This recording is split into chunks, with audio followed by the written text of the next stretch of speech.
Have you ever wondered why after a long fast, or after deep silence and meditation, you feel different, lighter, clearer, brighter, as if something inside awakens, something subtle, something real?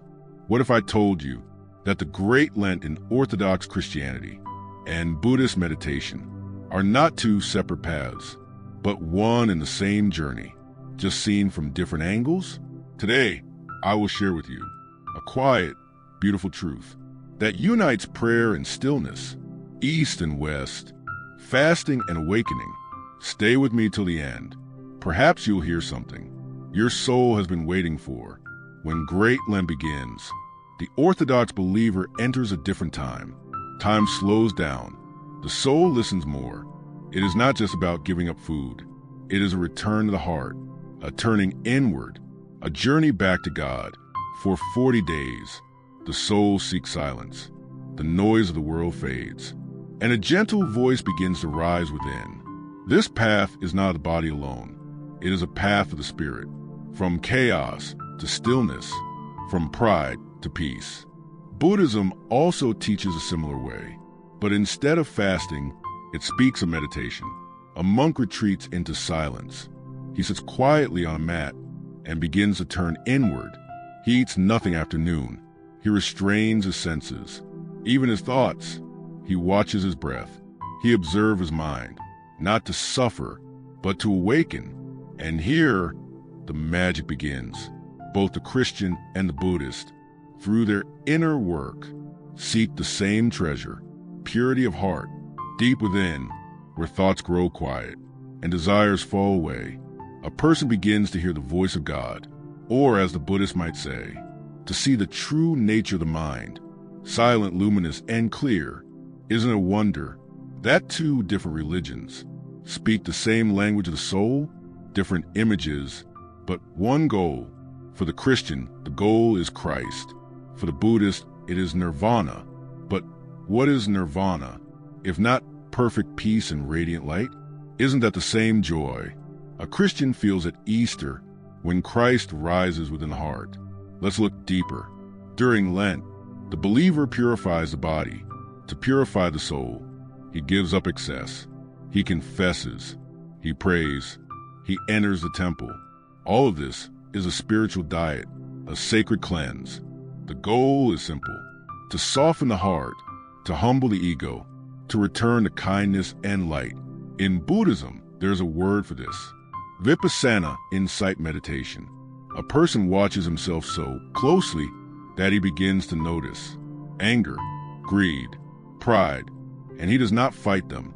He simply sees them and lets them go. He is no longer a slave to emotions. His heart becomes free. Lenten services in the Orthodox Church are soft and solemn, like the night sky. They whisper to the soul, "Be still, listen, look within." At that moment, the lights of the world fade, and the light within begins to shine. Now picture the Buddhist monk sitting at dawn in the lotus pose.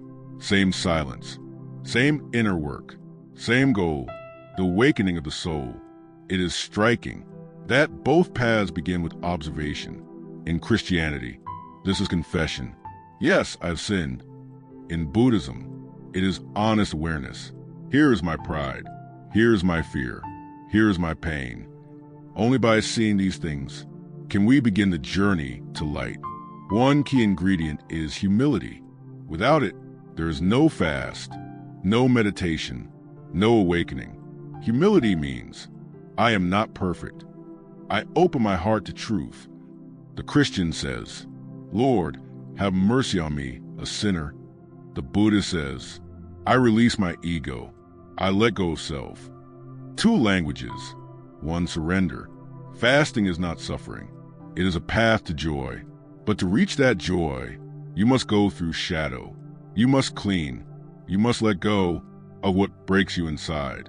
It's like spring cleaning for the soul's home. At first, it's dusty, heavy, but soon it becomes fresh, clear, still, just like the one who finishes 10 days in silent meditation. One Orthodox priest once said, Fasting is not when you stop eating meat. It's when you stop devouring your neighbor. Fasting is love, and the Buddhist path is also a path of love. Compassion is one of the Buddha's greatest virtues. When the mind becomes clear, you begin to see others, to hear them, to understand, to forgive. And when Easter comes, the Christian's heart explodes with joy. Christ is risen. Death is no more.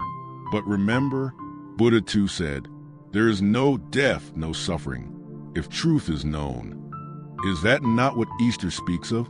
That love conquers death, that the soul is eternal, that light defeats the dark.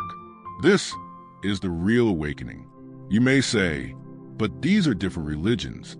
Yes, different robes, different names, but one soul, one longing for light. In Christian or Buddhist, the hunger is the same, to be kind, to be true, to be free.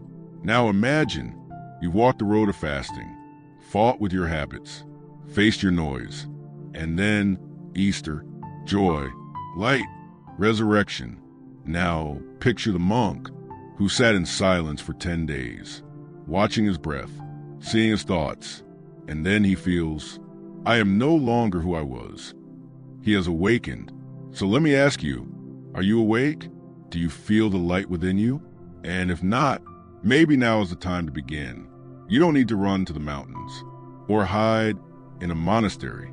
Start small. Silence, prayer, presence. Each step is a return to your true self. Let fasting and meditation teach us the same lesson. To see the heart, to see the light within, and to remember the road to God always begins in silence. Christ said, the kingdom of God is within you. And the Buddha said, do not seek outside, seek within. Is it not the same? Fasting is like a mirror, showing you who you are. Meditation is like a lantern, shining light into every corner of your soul. Together, they can change everything. They can give you strength, peace, joy that cannot be taken. Let this video be your gentle inspiration, not just to listen, but to begin the path to light, the path to self, the path to God. And may you meet on this path, not struggle, but grace, not pain, but peace, not fear, but love. If you've watched this far, perhaps it is already a sign. You are ready for change. Like this video, subscribe, and share in the comments. What does inner cleansing mean to you? And if we reach 5,000 likes, I will release a special video on how to use numerology and your birth date to discover your financial code and attract success. Wishing you light, love, and true strength.